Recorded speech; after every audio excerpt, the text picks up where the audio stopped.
Shooting 150 maximum enter cinema 150 days ಒಂದು ಮುಗಿಯುತ್ತೆ. 150 days enter ಇದು. ಯಾಕಂದ್ರೆ ನಮ್ಮ ಹುಡುಗ ಬಂದ್ಬಿಟ್ಟು ಆನ್ ಟೈಮ್. ನಮ್ಮ ಹುಡುಗ ಒಂದಿನ 10 ಗಂಟೆ ಬಂದವನಲ್ಲ, ಒಂದಿನ 1 hour ಅರ್ಧ ಗಂಟೆ ಲೇಟ್ ಮಾಡ್ದವನಲ್ಲ ಅವನು. ಸೊ ಅದರಿಂದ ಆನ್ ಟೈಮ್ ಮಾಡಿದ್ದೀವಿ ಯಾವ ಆರ್ಟಿಸ್ಟ್ ಆಗಲಿ. ಸೊ ಬೇಸಿಕಲಿ ನನಗೆ ಧ್ರುವ ಅವರು ಆನ್ ಟೈಮ್ ಬಂದಾಗ, ಸೊ ಬೇರೆಯವರೆಲ್ಲ ಬರ್ತಾರೆ ಅವಾಗ. ಬೇರೆಯವರೆಲ್ಲ ಆನ್ ಟೈಮ್ಗೆ ನಾವು ಒಂದು ಪ್ಲಾನ್ ಮಾಡಿರ್ತೀವಲ್ಲ, ಅದ್ರ ಪ್ರಕಾರ 150 ಡೇಸ್ ಇನ್ ಮ್ಯಾಕ್ಸಿಮಮ್ ಇನ್ನೊಂದು ವೀಕ್ ಶೂಟಿಂಗ್ ಇದೆ. ಅದಾದಮೇಲೆ ಓನ್ಲಿ ಸಾಂಗ್ಸ್, 3 ಸಾಂಗ್ಸ್ ಆಗಿದೆ.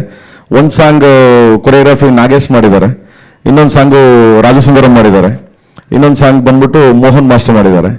ಇನ್ನು 3 ಸಾಂಗ್ಸಲ್ಲಿ ಒಂದು ಸಾಂಗು ಭೂಷಣ್ ಮಾಸ್ಟರ್ ಮಾಡ್ತಿದ್ದಾರೆ, ಇನ್ನೊಂದು ಸಾಂಗ್ ಬಂದ್ಬಿಟ್ಟು ಇವ್ರು ಮಾಡ್ತಿದ್ದಾರೆ, ಅದು ಪ್ರಭು ಮಾಸ್ಟರ್ ಮಾಡ್ತಿದ್ದಾರೆ, ಪ್ರಭುದೇವ್ ಅವರು.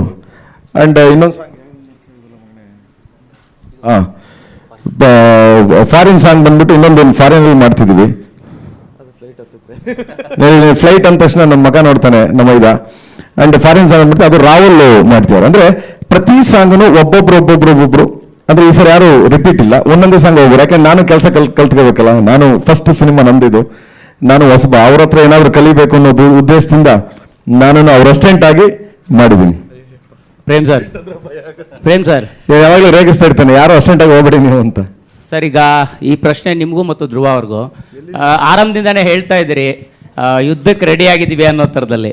ಇದು ಯಾವ ರೀತಿ ವಿಶ್ಲೇಷಣೆ ಮಾಡ್ತಾ ಇದ್ದೀರಾ? ಡಿಸೆಂಬರ್ನಲ್ಲೇ ಕೇಳಿ ಬರ್ತಾ ಇದೆಯಾ ಹೇಗೆ ಅನ್ನೋಂಥದ್ದು ಕನ್ಫರ್ಮೇಶನ್? ಡಿಸೆಂಬರಲ್ಲಿ ಬರುತ್ತೆ, 100% ಬರುತ್ತೆ. ಅಲ್ಲ, ಪದೇ ಅದು ಒಂದ್ ರೀತಿ ಯುದ್ಧಕ್ಕೆ ರೆಡಿ ಆಗ್ತಾ ಇದೀವಿ ಅನ್ನೋಂಥದ್ದು.